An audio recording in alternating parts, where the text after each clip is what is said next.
Nah, challenge-nya apa di situ? Challenge-nya itu untuk ngepredik ini kira-kira butuh berapa banyak sih heatingnya. Ini kita butuh gas seberapa banyak nih. Contohnya kita konteksnya dalam biogas gitu ya.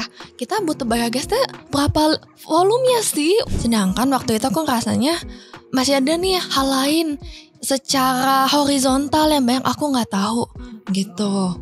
Nah karena itu aku decide aku maunya by thought, by class. Aku nggak mau untuk yang by research. Nah karena itu makanya aku carilah ke Eropa. Karena ke Eropa banyak yang by thought, by class. Halo guys, selamat datang di 1% Podcast. 1% Podcast adalah bagian dari 1% startup life school terbesar di Indonesia. Dalam podcast ini kita bakal ngebahas topik-topik seputar kesehatan mental, pengembangan diri, serta edukasi life skills dengan tamu yang handal di bidangnya. Kami ingin kamu untuk bisa mendapatkan insight baru dan berkembang seenggaknya 1% setiap harinya. So that's all, enjoy 1% Podcast untuk hidup seutuhnya.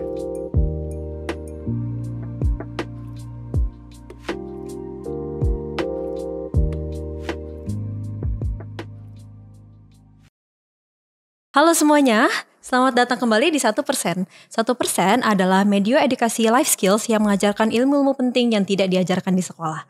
Kembali lagi bersama aku Lady, dan di kesempatan kali ini kita akan bahas sesuatu yang sangat-sangat exciting nih, yaitu kuliah di Eropa. Siapa di sini yang punya cita-cita kuliah di Eropa? Kita bahas semuanya satu persatu ya. Kita sekarang sudah bersama pembicara kita nih di sini. Ada Kak Felicia sebagai seorang awardee atau penerima beasiswa Erasmus Mundus Joint Masters Program in Smart Cities and Communities yang dilaksanakan di Scotland, UK, Spanyol, Yunani, dan Belgia. Jadi kita langsung saja sambut Kak Felicia. Halo, Kak Felicia, apa kabar? Baik, terima kasih ya udah invite aku di sini. Iya, kita juga senang banget ada Kak Felicia di sini. Tapi sebelum kita masuk ke topiknya nih ya Kak ya, kita akan jelasin dulu kalau kita akan membahas tentang gimana sih menghadapi dilema dalam studi. Wah, Iya. berat Jadi ya. itu sangat relevan juga kan buat kita-kita yang ada di umur 20-an nih. Jadi Kak Felicia ini kan sekarang sudah awardee lah ya, udah granted scholarship dari Erasmus Mundus, yang dimana itu sangat keren banget dan pasti banyak banget yang mau kayak gitu. Tapi pernah gak sih kakak misal Kak Felicia lagi scrolling in atau scroll IG stories gitu ya, terus ngelihat kok orang-orang nih hidupnya udah pada clear banget ya, kenapa ya mereka bisa keren banget gitu. Itu pernah gak Kak Felicia ngerasain kayak gitu, dan kalau pernah gimana sih rasanya itu waktu itu? Jujur bukan pernah lagi sih, tapi cukup sering gitu tuh. Even sebagai awardee, even sebagai alumni, aku pun juga ada rasa kayak fase-fase di mana agak minder, agak kurang oke nih, kurang confident. Nah jujur pas fase-fase itu tuh begitu ngeliat temen-temen yang lain, wah udah keren ya, udah bisa tinggal di sana sini, kerja sana sini, dengan penghasilan sendiri, sampai PhD, bisa sampai research, tuh kayak wah banget ngeliatnya gitu tuh. Dan impactnya emang kalau gak sadar, aku jadi rasa wah apa aku kurang ya, apa aku begini ya, apa emang aku cuma bisa segini gitu tuh. Tapi balik lagi ada banget, dan menurut aku itu manusia banget. Kayaknya gak ada deh yang gak pernah ngerasa aduh kok aku kurang ya, atau gak mungkin jealous ya sama achievement orang lain gitu tuh. Kayaknya perasaan kayak gitu pasti cukup wajar ya dirasain sama semua orang. Apalagi orang-orang yang sering ngeklaim dirinya sekarang ada di fase quarter life crisis nih Kak. Itu pasti udah sering denger lah ya. Yang sangat umum sekali terjadi di orang-orang yang berusia 20-an atau specifically yang 25 karena quarter gitu. Mereka seringnya mempertanyakan studi dan tujuan hidup. Banyak yang bingung mau lanjut kuliah apa atau kualifikasi seperti apa sih yang dibutuhkan gitu. Jadi sering overthinking, membandingkan diri, dan bingung soal studi lanjut seperti yang Kak Felicia jelaskan tadi. Nah Kak Felicia boleh gak sih share pengalaman personal Kak Felicia sendiri? Pernah gak kakak merasa unsure atau bimbang gitu, tapi secara akademis gitu? Apa yang membantu kakak maju akhirnya ambil studi lanjutan pada saat itu? Dan buat teman-teman yang mungkin galau karena mending lanjut studi atau kerja, jadi mungkin bisa mendapatkan pencerahan dari penjelasan Kak Felicia. Coba bisa Kak Felicia share. Oke, kalau dari aku jujur mungkin kasusnya agak beda nih. Orang biasa kan galaunya galau S2 atau kerja ya. Pas itu kebetulan aku udah sure aku mau S2 nih. Kenapa? Karena dari zaman S1 itu aku udah ngambil teknik nih. Terus kebetulan aku ngambil di Jepang nih gitu. Dan ketika di Jepang itu semua pada bilang, kalau mau kerjanya teknik lagi, mending S2 aja, tanggung 2 tahun lagi, funding banyak, beasiswa banyak, baik di Jepang maupun di luar begitu. Nah mungkin kalau bagi teman galau itu S2 atau enggak. Kalau buat aku pas itu posisinya aku udah sure nih, aku mau S2. Aku enggak kerja dulu. Pas itu jujur lulus itu pasnya COVID, tengah-tengahnya COVID. Aku lulus 2020. Aku yakin teman-teman tuh bisa relate. 2020 awal COVID masih gak jelas semua gitu. Nah, jadinya aku udah sure nih aku mau S2. Yang aku galau itu how? Gimana ceritanya? Kenapa? Karena aku S2 satu, aku mau beasiswa. Aku gak terima kalau nanti S2 mesti biaya sendiri. Aku gak mau, aku emang maunya S2. Terus aku emang maunya ke Eropa. Aku mau meloncat dari benua Asia begitu. Nah Eropa itu gak murah, kita semua tahu ya. Terus cari beasiswa juga yang full funding ketika semua orang mau. Bukan bertarungnya dengan orang-orang atau mahasiswa Indonesia aja nih. Tapi juga dengan internasional semua dari satu muka bumi. Plus tambah lagi pasti akan ada pertanyaan tuh. Kenapa abis S1 harus S2? Kenapa gak kerja dulu? Itu pasti akan ada di pikiran administratornya yang review dari aplikan aku. Nah jadi balik lagi, aku galau tuh lebih ke how-nya gimana caranya. Dan aku jujur kalau sekarang suruh look back, keinget banget tuh rasa susahnya, rasa effortnya, usaha mati-matiannya, even di tengah COVID itu. Wow, challenge-nya gede banget ya. Selain bimbang sama diri sendiri, bimbang juga soal gimana cara mendapatkan beasiswanya, bimbang juga karena itu lagi COVID ternyata. Dan dari semua rasa bimbang tadi, akhirnya Kak Felicia udah mantap, oke, aku akan studi di Eropa.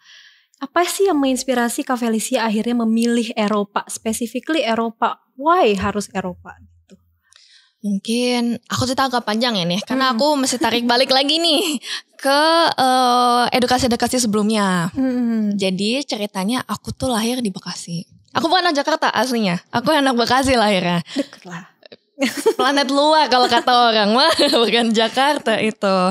Nah, jadi aku lahir di Bekasi dan aku selama studi dari TK, SD itu tuh selalu naik gitu tuh. Jadi dari Bekasi aku kebetulan pindah ke Jakarta SMP dan SMA itu pun beda.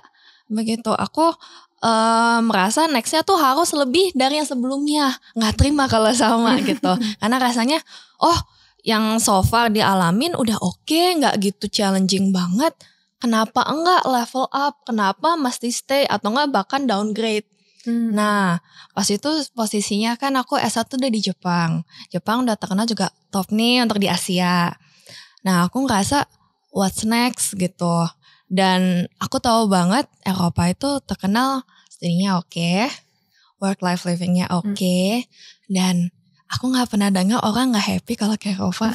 Jadi seru kan? Iya. Tertarik kan? Felicia juga happy kan? Iya. Makanya bisa di sini bisa sharing lagi. Iya betul. Nah karena itu aku mikir oke, nextnya S2 aku mau di Eropa. Plus aku emang gak berpikir untuk di Jepang karena tipe S2 di Eropa dan tipe S2 di Jepang itu beda gitu. Mungkin teman-teman gak banyak yang tahu, tapi S2 itu ada 2 macam. S2 by research sama S2 by thought atau by class. Bedanya apa? Kalau S2 by research itu ibarat kayak tesis di extend 2 tahun. Literally kayak begitu. Jadi 2 tahun itu tugasnya hanya meriset. Gak hanya sih, karena sebenarnya riset juga berat ya. Iya. Makanya tesis juga gak gampang kita ngerjainnya gitu. Tapi berarti dengan ngambil S2 path yang by research itu aku akan makin specialized. Aku akan makin pinter di titik itu. Contohnya pas itu aku S1 ngambil teknik sipil. Lalu tesisnya ngambil bagian seismic engineering spesifik buat jembatan, bridges gitu. Itu udah sangat spesifik. Nah kalau aku ngambil S2 by research, artinya aku makin mendalam lagi, lebih tahu lebih detail tentang seismic engineering untuk jembatan, untuk bridges gitu. Sedangkan waktu itu aku rasanya masih ada nih hal lain secara horizontal yang banyak aku nggak tahu. gitu. Nah karena itu aku decide aku maunya by thought, by class. Aku gak mau untuk yang by research. Nah karena itu makanya aku carilah ke Eropa. Karena ke Eropa banyak yang by thought, by class gitu. Iya. Jadi Kak Felicia kuliahnya masih ada kelasnya, tapi juga tetap melakukan research lewat tesis ya. Betul. Jadi dua-duanya dapet ya. Iya betul. Oke, kan ini Kak Felicia udah banyak banget nih pengalaman S1 di Jepang, tapi asalnya juga dari Bekasi gitu ya. Itu kan pasti loncat-loncat perbedaan culture, perbedaan semuanya lah, banyak lah hal-hal baru yang ditemukan. Nah dari semua hal tersebut, terutama waktu Kak Felicia kuliah di Eropa, menurut Kak Felicia sendiri apakah pada saat studi ke Eropa tersebut itu jadi sesuatu yang merubah mindset Kak Felicia dalam menjalani hidup? Bagaimana itu kira-kira? Kalau perubahan mindset pasti ada sih. Ada banget pasti. Apalagi kebetulan kemarin pas di Eropa ambil program Erasmus Mundus Joint Master Program, itu dapat privilege. Setiap 6 bulan bisa ngerasain negara baru. Bukan cuma kota baru, negara baru. Seru banget. 6 bulan pindah kota baru aja sudah wah ini aku dapat privilege untuk pindah negara baru. Jadi tiap 6 bulan itu rasanya mesti ngereset hidup lagi. Mau gak mau mesti ngereset hidup gitu. Nah karena dari even sekedar daily habit, kapan makan, kapan tidur, kapan mesti bisa beli grocery, kapan masak, itu aja berubah. Jadi of course value-value lainnya banyak juga yang teradjust gitu tuh. Aku gak bisa bilang berubah 100%. Karena aku merasa untuk secara value juga ngikutin sekitar. Gak mungkin kita gak mimik environment kita. Kita tetap masih manusia sosial gitu. Nah karena dari itu kalau di influence, yes ada of course. Bahkan to certain extent masih ke bawah sampai sekarang gitu. For the good, for the bad itu balik lagi case by case. Kapan aku pakai, kapan enggak. Subjektif, objektif lah ya. Sebenarnya kayak ya it depends on the situation lah ya. Iya benar. Contoh banget yang paling kerasa itu kalau di Eropa kan mereka cenderung planar. Ibarat hierarkinya tuh gak terlalu terasa banget. Gitu. Paling gampang dosen itu gak mau dipanggil prof, gak mau dipanggil dokter. Dipanggilnya nama depan kayak bestie. Kagok ya awalnya pasti. Aneh banget. Satu semester pertama itu manggilnya masih prof, dokter. Dokter dengan nama belakang formal banget. Mereka gak mau, mereka aneh dipanggil gitu. Iya prof gitu. Gak mau gitu tuh. Taknya baru gitu tuh. Terus saking casualnya terasa di kelas kan. Aku bayang kalau aku gak kuliah di Indo nih, aku gak bisa bilang nih. Maka aku bayang kalau kuliah biasa dosen di depan ngajarinnya materi. Bawanya materi kan. Pernah gak coba lady pengalaman kuliah, dosennya ngebawainnya tuh hal yang lain, yang non materi kuliah. Kalau di Indonesia sih enggak ya. Enggak ya. Memang pasti akan ada perbedaan. Nah aku di sana itu disuruh kalian jangan cuma belajar doang, keluar experience culture kita juga. Itu ada event weekend ini, kalian pergilah keluar nikmatin, kapan lagi. Jangan cuman kerjaan reportnya dari saya doang. Terasa kan dimana oh mereka itu friendly, mereka approachable. Impactnya apa? Jadinya kita pun sebagai student enak untuk nanya, gampang untuk nanya. Baik itu good or bad, benar atau salah, kita gampang nanya. Selain dari nanya, misalnya kalau kita merasa kok kayak dosennya ngejelasinnya agak gak sesuai ya, agak kayak miring gitu dari apa yang di slide-nya dia. Of course manusia dong, kan manusia masih bisa buat salah. Mungkin juga slide-nya yang salah atau dia yang salah ucap gitu. Kita bisa nanya aja spontan di depan semua-semuanya. Aku kebayang kalau di Indo kayak refleks ke zaman SMA, kayaknya gak berani. Oke, yaudah diem aja, nyatet aja dulu. Nanti setelah kelas mungkin baru compare, cek ke buku cetak gitu tuh. Gitu. Iya, memang akan ada perbedaan sih secara akademiknya. Nah, mungkin teman-teman juga penasaran ya secara detail gimana sih sistem belajar di Eropa itu.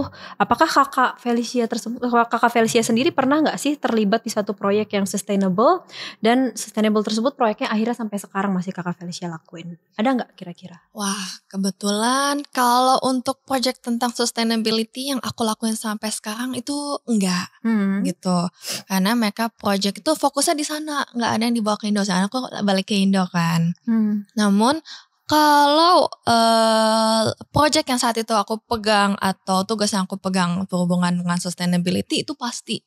Kenapa? Karena essence dari si Erasmus Mundus Joint Master Program itu adalah sustainability. Not just sustainability aja sih, lebih ke green energy as well. Tuh, kenapa aimnya mereka adalah untuk membantu atau lebih ke mencari solusi dari modern problems. Dan yang sekarang kita punya adalah sisi energi, bikin green energy. Nah, kalau cuma bikin green energy aja gampang. Challenge-nya adalah di gimana kita bikin itu sustain. Gimana kita bisa keep itu gak cuman 5 tahun aja, tapi seterusnya aja. Long term gitu. Long term, benar. Dan kalau kita ngomong long term itu biasa di atas 20 tahun, di atas 30 tahun. Gitu. Mungkin harus cerita sedikit, ini nyambang sih ke tesis. Nyambang tapi muter dikit ini nih. Gak apa-apa diceritain Gitu. aja. Pasti pada pengen denger juga teman-teman perseners. Akan agak teknikal ya, aku usahain untuk general. Jadi yang non teknik pun juga bisa ngerti. Jadi balik lagi dengan green energy. Ini dengan konteksnya di Eropa, energi itu bisa dipakai dalam 2 bentuk. Listrik atau heating. Kalau di Indonesia kita biasa mostly ngomongnya bakal listrik aja nih. Kenapa? Karena cooling kita atau AC pakai listrik. Jadi balik lagi si listrik lagi nih. Nah kalau di Eropa enggak, dia juga ada heating. Kenapa heating? Karena biasa untuk pemanasan mereka itu pakai gas. Jadi beda dari listrik. Mereka sengaja gak mau listrik karena mahal.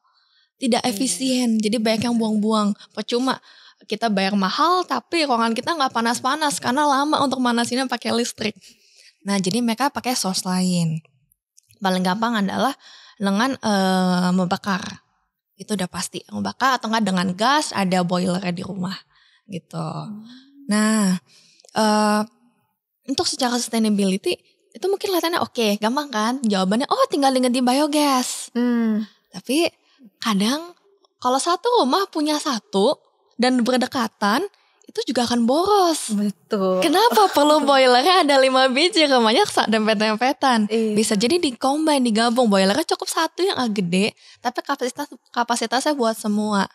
Bisa jadi buat banyak rumah gitu. Bener, sharing lah ya ceritanya. Iya, satu untuk semua lah ya. Iya, satu buat satu RT gitu, lumayan kan. Jadi hemat. Iya. Nah, challenge-nya apa di situ? Challenge-nya itu untuk ngepredik ini kira-kira butuh berapa banyak sih heatingnya. Ini kita butuh gas seberapa banyak nih. Contohnya kita konteksnya dalam biogas gitu ya. Kita butuh biogasnya berapa volumenya sih untuk mencukupi kebutuhan kita sepanjang winter, sepanjang musim dingin gitu. Dan kebutuhan itu of course bergantung dengan preference pribadi. Contohnya kalau buat aku gak dingin, mungkin buat lady ini masih dingin, kurang panas ini nih. Tambahin lagi ini heatingnya. Nah, selain dari personal preference itu, yang utama itu dari structure buildingnya. Nah, challenge-nya ada di situ. Kita baru ngomong dari secara building nih. Kita udah gak ngomong dari winternya sedingin apa sih. Aku juga kan. Belum lagi dengan tadi si personal preference gitu. Dan untuk ngukur dari sisi buildingnya sendiri itu kompleks banget. Mereka sebenarnya so far udah ada sistemnya, softwarenya dipakai untuk ngitung itu udah ada. Tapi butuh measurementnya itu banyak banget. 100 variabel ada. Dan itu mesti diukur satu-satu. Kalau kita ngomong dalam satu kota, gak mungkin dong kita datengin setiap building, kita ukur, permisi bapak, kita mau ngukur untuk mengestimasi energi. Kan gak mungkin ya. Secara tenant atau orang yang tinggal gak akan enak. Secara tenaga kerja juga tidak efektif. Kita menghitung masing-masing semua. Nah karena itu kemarin di tesis aku bikin machine learning model pakai AI untuk ngambil cukup cuman 8 building variabelnya yang general, yang gampang bisa diukur, yang nggak perlu sensor yang fancy gitu, cukup dengan meteran itu bisa diukur. Dan itu di loading ke AI dan machine learning, pada akhirnya kita bisa ngepredik satu kota ini butuhnya berapa sih. Kalau dia misalnya ditaruh di let's say di Belgia yang suhunya oke, gitu, nggak terlalu dingin banget. Terus kita pindah ke Sevilla di Spain yang bawah, yang winternya itu lebih kayak autumn sebenarnya. Nah itu dia butuh heatingnya berapa sih? Itu juga bisa dipredik dari situ. Let's say kalau kita pindah ke UK, ke Scotland, ke Highland. Wah yang suhunya -5 udah makan hari-hari. Iya. Pindah ke situ lagi itu beda lagi. Gitu. Nah kemarin tesis aku untuk nge-building itu. Keren banget. Teman-teman Perseners nggak usah khawatir kalau misalnya nggak paham karena aku juga barely keeping up, tapi keren banget. Jadi itu adalah tesisnya Kak Felicia, yaitu tentang machine learning ya dan juga AI. Keren banget. Nah, mungkin biar agak ringan sedikit, kita main game dikit. Ada pertanyaan tentang mitos atau fakta. Oke. Jadi aku pengen nanya sesuatu, nanti Kak Felicia jawab dengan mitos atau fakta dan juga mungkin sedikit explain-nya. Gitu. Kuliah di Eropa itu mahal, mitos atau fakta? Jujur itu fakta. Iya. Memang membutuhkan biaya yang tidak kecil. Tapi sangat possible. Kenapa? Karena banyak banget beasiswa dan funding. Apalagi kalau kita ngomong untuk S2 dan S3. Betul. Contohnya aja untuk program yang aku ambil di Erasmus Mundus Joint Master Program, itu aku dapat dengan beasiswa. Teman-teman lain juga banyak dapat dengan beasiswa gitu, dan spotnya chance-nya gede banget. Itu fully funded berarti. Full funded sampai asuransi kesehatan dibayarin juga. Wow. Iya. Bukan cuma tiket pulang pergi dan visa, itu mah biasa. Jadi udah tinggal bawa badan dan mental ya. Bener, bawa badan, bawa mental. Mungkin buat beberapa orang bawa sambal, bawa Indomie juga. Iya, termasuk saya sih Iya. gitu. Ada yang bawa cobek, tapi IKEA udah punya tuh sekarang. Udah ada beli di sana. Nggak Udah ada yang jual cobek. Udah. Aku juga kaget lah pas tahu. Namanya Fancy, Mortal and Pestle. Oh. Ada aja ide bisnis ya. Iya. Orang Masak pas IKEA bisa kenal cobek. Eropa udah kenal cobek sekarang. Oke.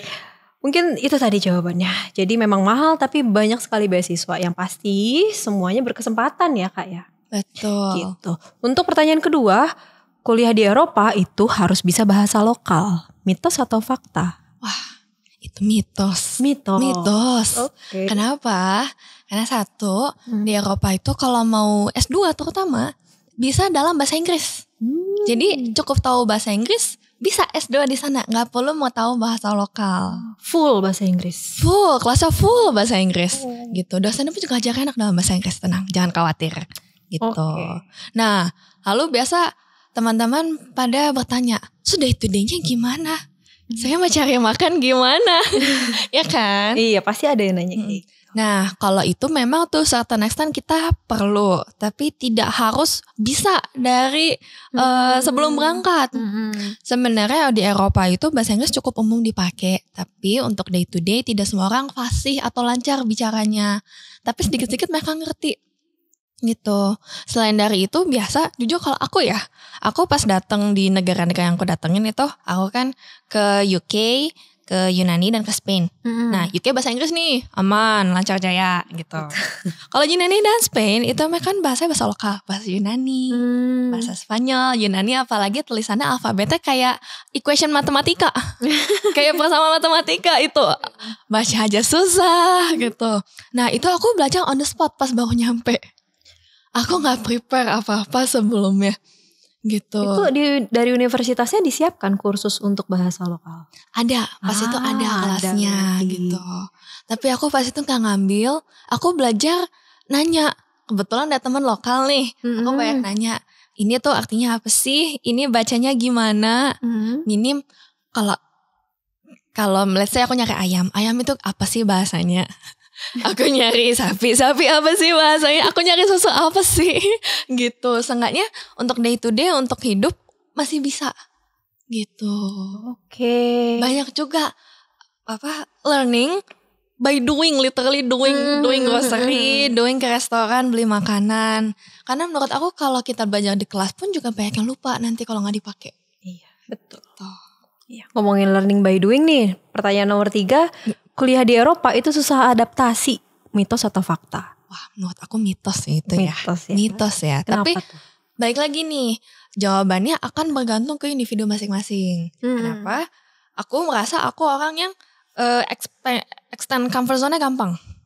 Tapi aku tahu juga ada yang enggak, ada temanku yang enggak gitu tuh. Ada temanku sama-sama Erasmus satu program, dia sering pulang. Kebetulan rumahnya deket sih di Maroko, gampang. Terbang 3 jam nyampe. Oh, di Maroko, iya. Oke. Kalau aku pulang 16 jam. Iya betul. Gak mungkin effort, ya? gitu. Effort banget 1 hari gitu. Nah, jadi aku mungkin kebetulan Aku tipe yang kalau meng-expand diri, extend comfort zone itu gampang. Jadi aku tidak pernah merasa kesusahan. Jujur kalau aku adanya, aku excited. Aku ingat banget begitu mau terbang gitu. Oke, aku diterima. Visa sudah di tangan karena zaman COVID ya. Deg-deg banget dulu pas apply visanya. Visa di tangan, tiketnya di tangan, aku malah excited. Wah, aku akan embark on a new journey. Once in a lifetime. Karena kapan lagi? Per 6 bulan pindah negara sendiri dan ada teman-teman lain. Buat aku tuh exciting gitu. Aku jadi setiap kali pindah ke negara baru, aku blank canvas. Ibarat aku udah tahu apa yang aku butuh, aku udah tahu bare minimum aku tuh apa aja, itu udah aku prepare gitu. Dan sebelum aku berangkat, aku udah ngedetailing tuh. Oke, aku punya waktu 2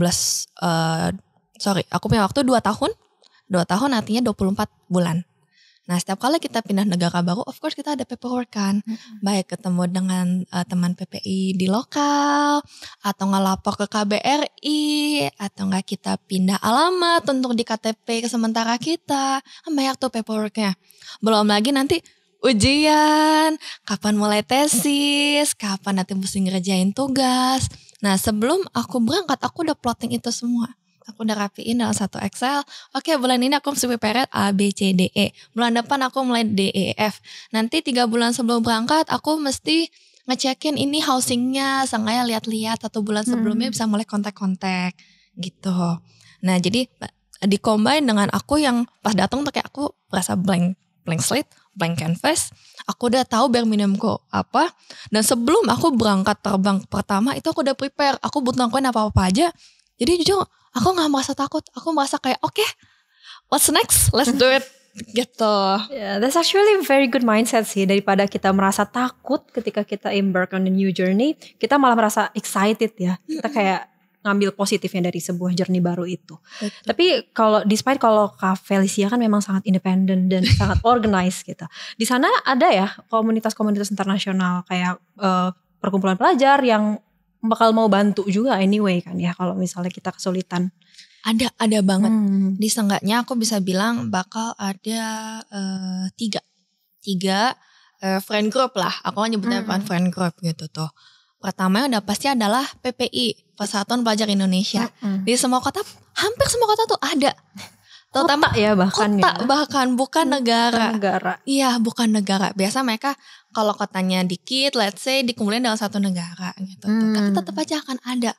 Kalaupun nggak ada Persatuan Pelajar Indonesia atau PPI, minim ada orang Indonesia lokal yang tinggal di situ. Iya. Nah, itu bisa jadi source tuh untuk nanya-nanya sebelum kita datang, sebelum kita kemana bisa nanya ke situ.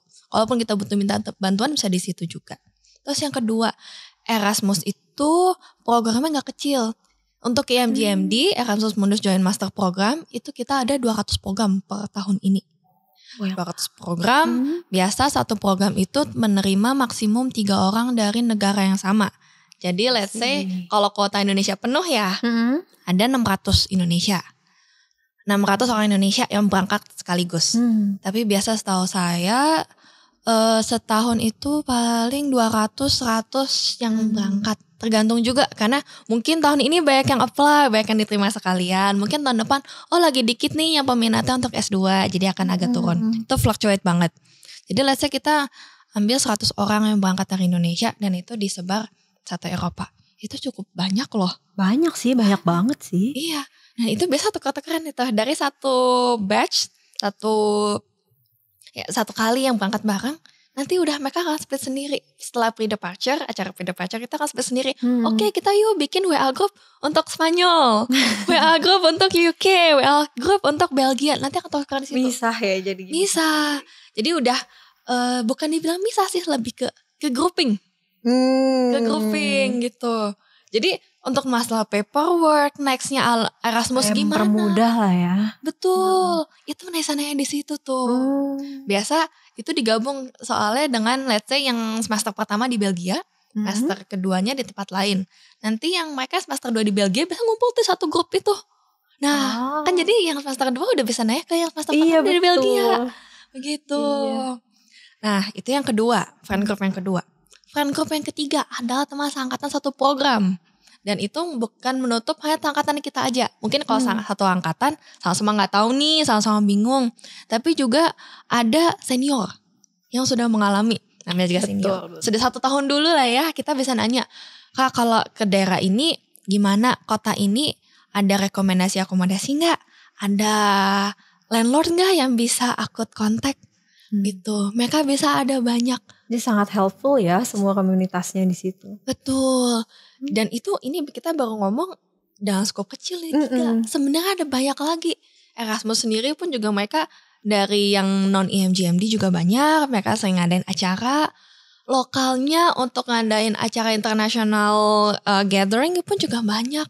Jadi sebenarnya kalau untuk ketemu orang dan untuk bisa minta tolong, bantu-membantu itu banyak banget. Oke, jadi yang penting gak perlu khawatir sebenarnya ya. Betul. Nah, kalau dari Kak Felicia sendiri, tadi kan Kak Felicia cerita kalau Kak Felicia sih excited ya untuk embark on a new journey. Tapi kalau Kak Felicia pernah gak merasa ragu pas mau berangkat? Jadi ada yang kakak khawatirkan banget pada saat sebelum berangkat, tapi setelah sudah di sana ternyata realitanya berbeda. Ternyata kayaknya harusnya aku gak usah takut kayak gitu deh, karena ternyata gak seserem itu gitu. Ada gak yang kayak gitu? Kebayang. Dulu tuh jujur aku paling takut dengan urusan paperwork. Karena pernah di Jepang kan, tahu ngurusin paperwork sendiri dari nol. Gitu. Dengan bahasa yang aku juga gak gitu fasih gitu. Sama kasusnya pas di S2 kan bakal kayak gitu juga kejadiannya. Dan itu masih dilakuin 6 bulan sekali.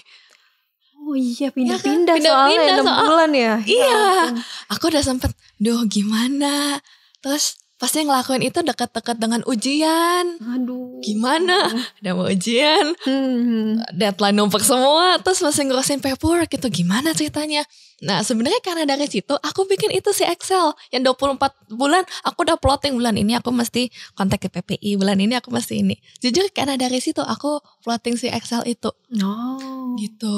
Okay. Kalau aku gak khawatir aku juga gak punya Excel ya sebenarnya. Bener sih. Dan to be honest dengan aku ngeplotting itu membantu. Makanya untuk saat itu pas aku mau berangkat aku gak khawatir. Karena aku udah menuangkan semua timeline jadi satu tempatnya rapi. Kalau aku butuh aku tinggal tarik ke situ lagi. Aku tinggal revisit lagi.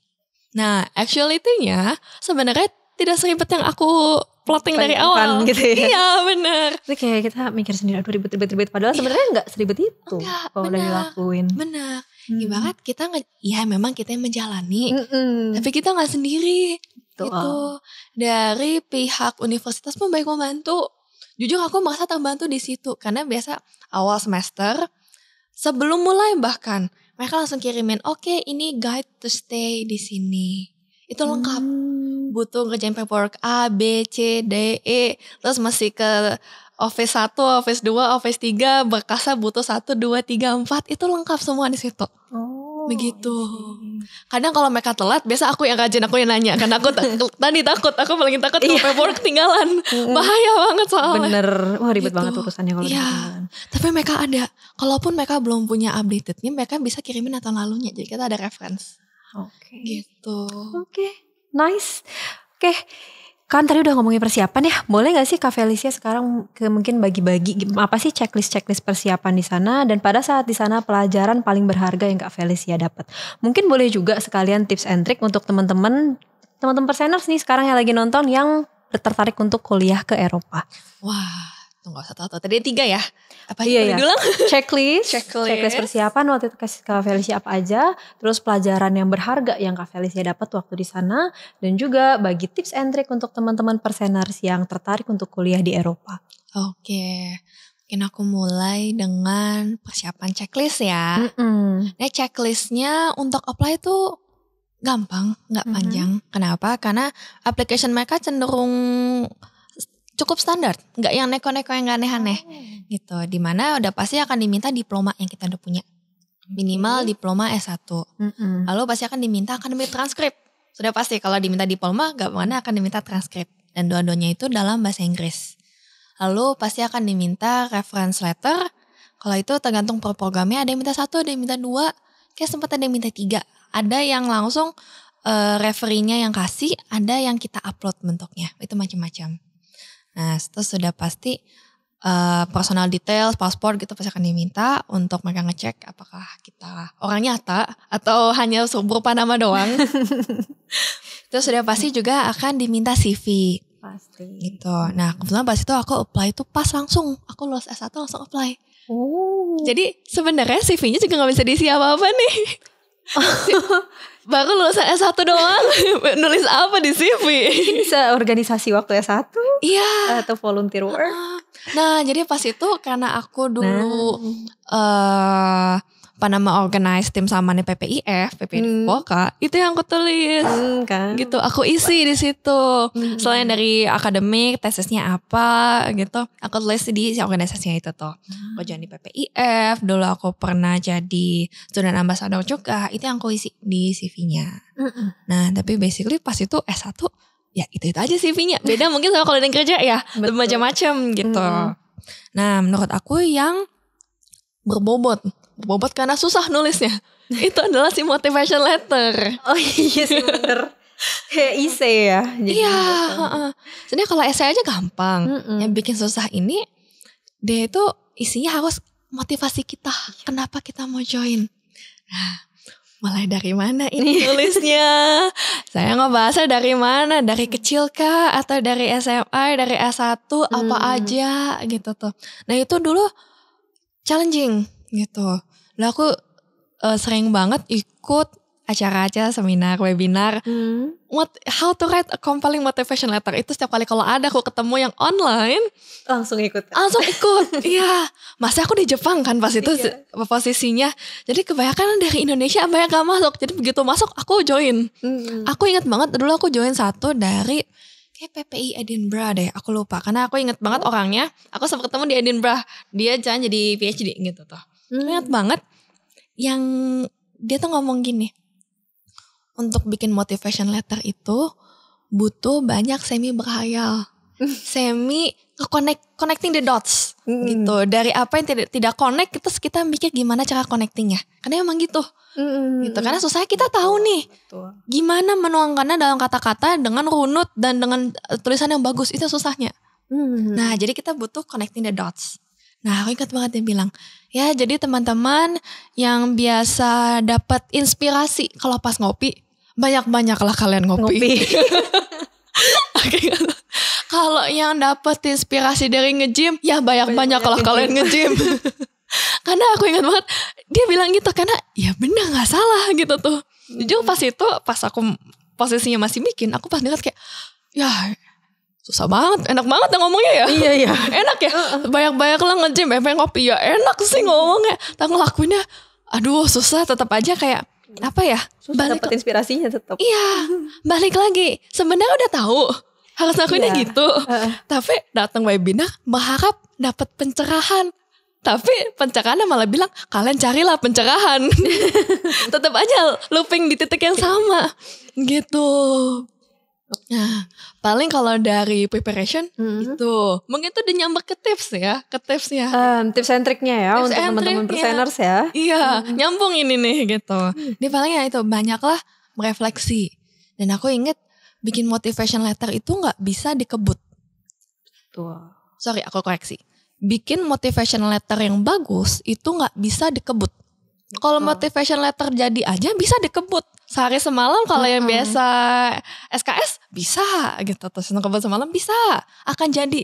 Tapi untuk yang bagus, yang compelling itu susah. Akan take time untuk reflecting. Paling gampang kita ya suruh bikin cerita. Yang pasti akan harus ditulis itu adalah gimana perjalanan kita dari minimal dari S1 jadi mau ngambil S2 ini. Nah, kayak a journey of self-reflection dan juga menemukan jati diri gitu ya. Betul. Kenapa S1-nya ini mau ngambil S2-nya ini? Contoh aku aja. Aku masih nyambung soalnya. Jadi agak-agak gampang, agak-agak susah gitu. Aku S1 kan teknik sipil di Jepang. Aku S2 bukan Smart Cities and Communities. Kalau dilihat secara trajektori cukup linear. Tapi setelah aku masuk ternyata yang melihat itu linear bukan cuma aku dari background teknik sipil. Tapi mereka dari background electrical engineering juga melihat, iya dari electrical engineering masuk Smart Cities and Communities itu linear loh. Itu emang harusnya expect-nya kayak begitu. Nah kan susah jadinya. Jadi kan aku mesti ngedefine di motivation letter, kenapa sih aku mau ke situ. Dan aku udah ngapain sih S1-nya. Jadi aku tuh jadi student yang oke loh untuk mereka terima. Aku bakal membawa positive vibes, positive influence ke student yang lain pas join gitu. Gampang susah sebenarnya. Iya, sebenarnya paling susah adalah mulainya sih ya pasti. Betul. Kalau udah mulai mungkin akan lebih ringan karena kita udah bisa tadi daydreaming sambil minum kopi.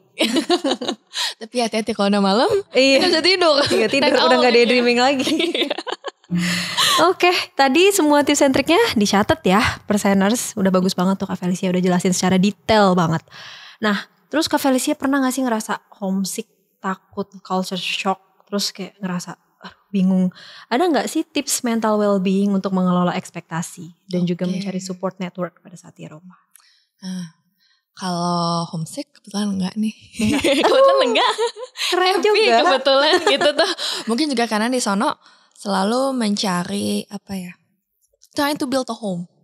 Jadi aku ingat setiap kali aku nyampe di kota baru, di negara baru, first things yang aku do itu try to make a home. Dan home itu bukan house. Beda. Home itu biasanya aku cari adalah aku cari tempat atau enggak situation buat aku tuh comforting. Jadi makanya enggak homesick karena udah tahu kalau aku ada feeling lonely atau aku pengen something comforting, aku tahu aku harus kemana, aku tahu apa yang harus aku cari gitu. Dan ini berlaku even kalau aku lagi traveling sebenarnya. Kadang-kadang traveling capek kan, even though seru, seru traveling explore sana sini, tapi ada juga titik capeknya, pengen istirahat.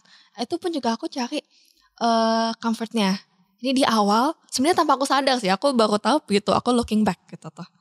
Tanpa sadar, aku pertama tuh cari comfortnya dulu, aku make a home, aku build a home gitu. Nah, dari build a home itu of course akan butuh exploration di location sekitar. Dan kadang itu yang serem. Aku harus akui emang ada dari si aku pun juga merasa serem. Karena let's say keluar apartemen, gak tahu nih sisi kiri mana, sisi kanan mana.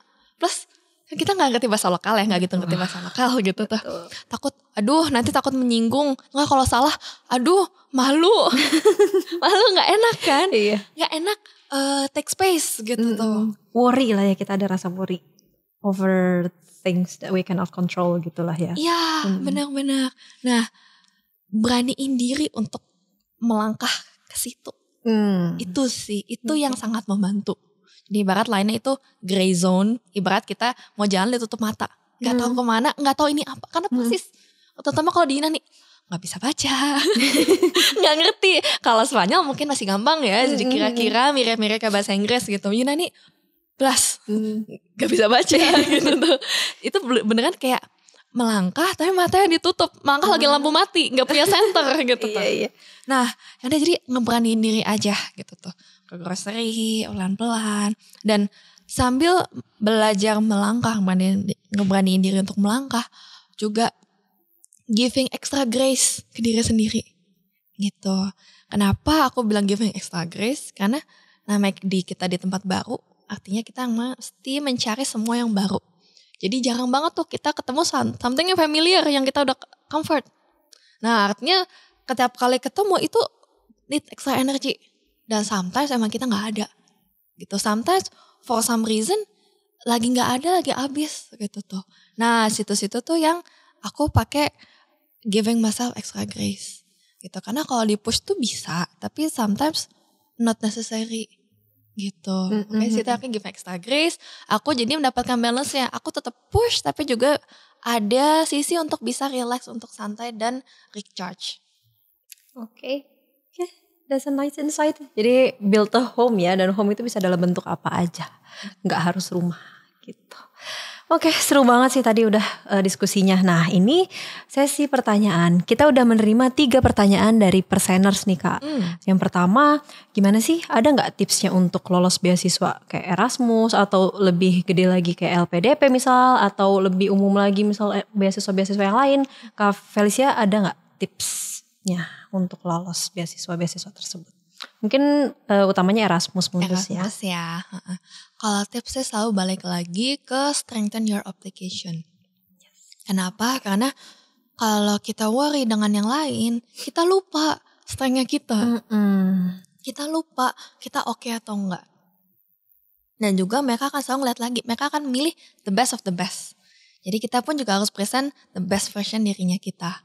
Nah kalau kita fokus yang lain, kita gimana cara nge-build the bestnya kita dalam application yang kita kirim. Bener. Karena itu menurut aku tips yang aku pegang sampai sekarang itu fokus ke application kita. Fokus apa yang kita bisa kontrol, apa yang kita bisa lakuin. Dan itu pun juga lebih mudah. Jadi gak perlu mikir, duh berapa banyak ya yang apply ya. Duh aku lawan 1,000 satu dunia bisa yang gak bisa ini? kita kontrol gak usah kita pikirin lah ya. Betul. Jadi makanya balik lagi ke apa yang kita bisa prepare aja. Iya. Oke, itu berlaku juga untuk beasiswa-beasiswa lain ya tentunya ya. Jadi secara umum pasti kita harus strengthen our application. Nih yang kedua, kalau misal setelah kuliah kita pengen lanjut kerja di sana nih Kak, itu boleh gak sih? Kalau untuk Erasmus Mundus boleh. Boleh. Dia tidak ada kewajiban harus stay atau harus balik, dia nggak ada. Bebas selama dapat company yang bisa nge-sponsor atau kita dapat visa yang bisa mengizinkan kita untuk stay dan kerja, itu boleh. Oke. Tapi itu depends dari beasiswanya lah ya. Kalau Erasmus memang boleh. Pasti. Betul. Kayak Erasmus memang dibolehkan. Oke. Ini ada pertanyaan juga soal living cost di sana. Mungkin apakah semahal yang dibayangkan? Dan ada satu bonus pertanyaan, kalau misalnya kakak bisa ngulang lagi, ada nggak yang kakak pengen lakuin ulang? Yang nggak kakak lakuin waktu kakak kuliah di sana? Kalau bisa balik pengennya di extend lamaan sih. Pengennya nambah 2 tahun, 3 tahun ya. Boleh, tapi kalau bisa nggak usah tesis terus. Gak usah tesis, belajar aja kuliah. Iya kuliah aja gitu, enak soalnya. Enak ya. Enak bisa ngerasain di situ. Iya. Tapi balik tuh with all seriousness gitu tuh. Kalau apa yang aku hoping aku do more, jujur enggak sih. Karena pas itu aku ngerasa aku udah cukup di-balance kan. Baik apa yang aku pengen targetkan, apa yang aku pengen untuk fun dan relax gitu, enggak. Paling pengen stay longer of course. Stay longer. Tapi ya life ada its path ya, its unique path yang kita gak pernah tahu gitu. Kalau untuk hal yang tadi apa tadi? Living cost di sana semahal yang dibayangkan nggak living sih? cost. Nah pertanyaanku ngebayanginnya seberapa nih? Karena kalau living cost balik lagi jatuh ke personal. Iya betul. Gitu. Mungkin yang kayak yang utama ya, dari tempat tinggal gitu atau amenities dan juga makan sehari-hari. Kalau misalnya kita masak gimana, perbandingannya dengan belanja di luar terus gimana, makan di luar terus itu gimana kalau menurut Kak Felicia? Kalau makan di luar terus of course akan lebih mahal. Biasa dulu lancar-lancar aku tuh kalau 2 kali makan di luar tuh bisa buat grocery seminggu setengah. 2 kali makan di luar. Wow. Iya. Kenapa? Karena grocery murah. Murah. Atau enggak mungkin karena aku beli bahannya yang cenderung in season ya. Jadi gak mahal. Gitu. Aku selalu looking back ke lokal makannya gimana. Gitu. Terus aku pakai ingredientsnya buat masak apa yang aku lagi ngidam. Gitu. Karena masih lidah Asia, jadi kangen tuh kecap asin, minyak wijen, rasa gitu tuh kangen. Nah aku lihat di situ tuh mereka ingredientsnya apa gitu. Contohnya misalnya kalau lagi kangen tumis toge gitu ya. Toge di sono mahal sejujurnya. Tidak mengenal toge mereka. Bean sprout itu mahal, susah. Yang murah itu cabbage. Ya udah, aku bikin kayak gitu serupa. Bikin tumis toge tapi pakai cabbage gitu. Iya. Ya. Tumis cabbage Betul. Gitu. Memang nggak akan sama of course. Gimana tinggal cari substitute yang comforting. Substitute yang tetap bisa mengisi apa sih yang dicari. Iya. Adaptasi lah ya. Iya betul. Wah thank you banget nih Kak Felicia atas jawabannya sangat-sangat insightful banget. Semoga teman-teman presenters juga jadi sangat-sangat tercerahkan ya tentang studi di Eropa. Buat teman-teman mungkin yang masih merasa ragu atau pengen konsultasi dulu seputar kuliah di Eropa biar keren kayak Kak Felicia, boleh banget yuk datang ke European Higher Education Fair 2025 di Yogyakarta, tepatnya di Gelanggang Inovasi dan Kreativitas UGM tanggal 6 November 2025. Dan juga ada di Jakarta, tepatnya di Menara Astra tanggal 8 dan 9 November 2025. Jangan lupa juga follow IG @uni_eropa dan @ehef.id atau kunjungi www.virtual.ehef.id. Aku Lady dari 1% pamit undur diri. Terima kasih dan selamat malam teman-teman semuanya. Bye-bye.